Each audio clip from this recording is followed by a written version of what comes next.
Hi, my name's Diana Britton, Managing Editor of WealthManagement.com and Rep Magazine. I'm here at the Tiburon CEO Summit with Mitch Caplan, CEO of Jefferson National.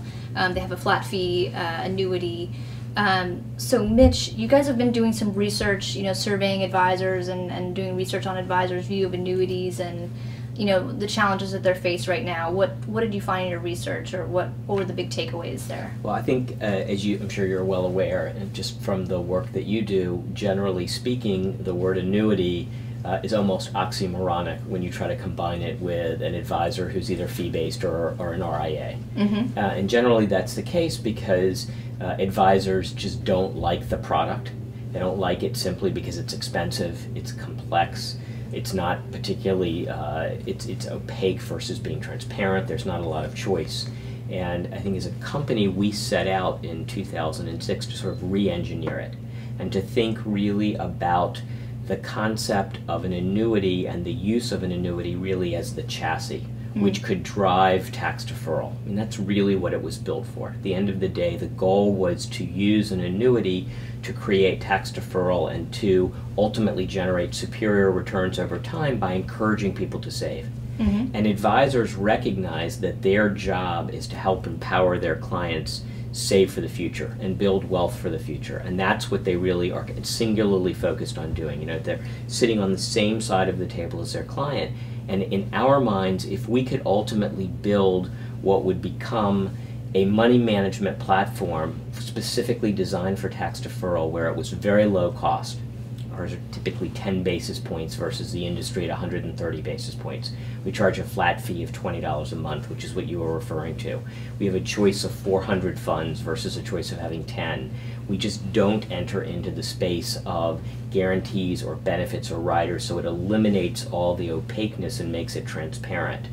And because of the way in which we sell, which is really sort of direct marketing to advisors rather than using wholesalers, our costs in not paying a commission and not paying for wholesaling allows us to say full liquidity, no surrender charges. So we tried to take through the research and information that we gained by really looking at advisors and their practices and build over these last number of years what it is we thought would be most useful to fit into that advisory practice. Yeah, I mean, you hear a lot about insurance companies getting out of the annuity business these days, the Hartford, a lot of other firms. I mean, are those the reasons that you guys have, stayed in the business, or, what's driving them out? Do you think that they'll get out, for good, or? I guess, we've talked about this historically. As a management team, we've had a history of building businesses in the banking world, in the brokerage world, now in the insurance world, where we tried to challenge the conventional wisdom. And to ultimately build something that was re-engineered in a way in which it was all about a true value proposition. The distribution channel that we serve is entirely about advisors, so it's entirely focused on RIAs and fee-based. We don't think about the direct-to-consumer space, we don't think about the traditional insurance commission agent space.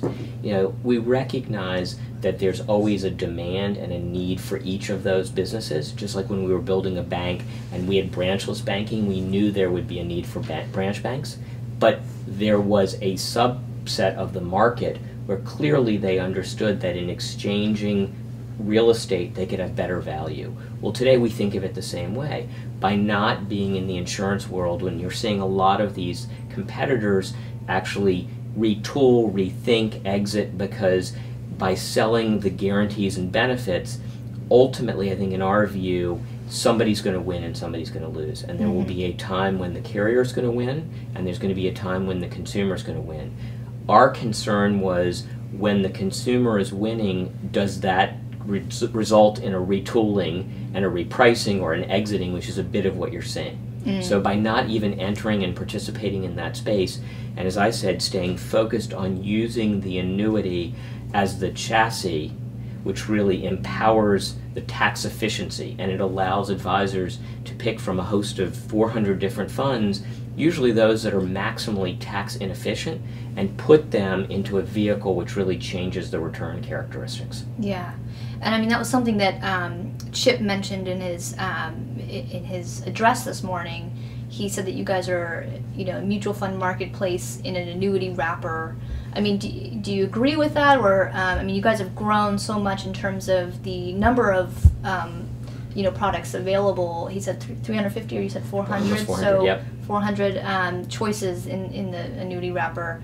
Tell me about that. Why do you guys have so much choice, and how has that evolved over the years? Mm-hmm. It's a great question. So when we think about the value proposition, recognizing that the only distribution channel we want to focus on are advisors. As I said earlier, that's it for us. That is what really matters. We happen to believe that the most interesting, compelling distribution channel in the financial services marketplace are RAs and fee-based advisors. So if you recognize that, and again, you know that you have to build a value proposition which is low cost, great technology, great service, lots of choice. As you're effectively building out what Chip was referring to, this platform, it's about strengthening the number of relationships you have with advisors. We do business with more than 2,000 advisors across the United States, and we hear from them what it is they want. So maybe the first 200 funds came as we were building out the platform. The last 200 funds have been the addition of either more fund families or particular funds within a fund family, which has been advisor-driven demand, where advisors are saying to us, we manage our clients' assets, often we manage them in models. We need to have choice to effectively manage a model, and so have you considered adding these additional either families or types of funds, because this is what would work for us. And given that we do everything on a technology platform, the cost for us of adding an additional fund or a fund family is nominal, and therefore we can do it so cost effectively it makes logical sense. Mm-hmm. Real quick, how should advisors talk to clients about annuities?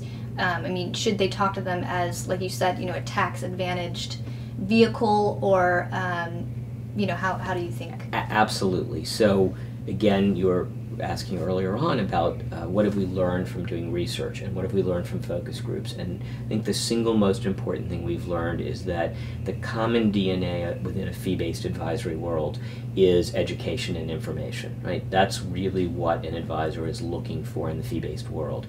And so for us, it's empowering them to have the education and information, to have the dialogue with their client that says, you need to be thinking about, first of all, at the highest level, the country is more or less over-leveraged and undersaved. So we need to change that dynamic and encourage people to save more for retirement and spend less and leverage less.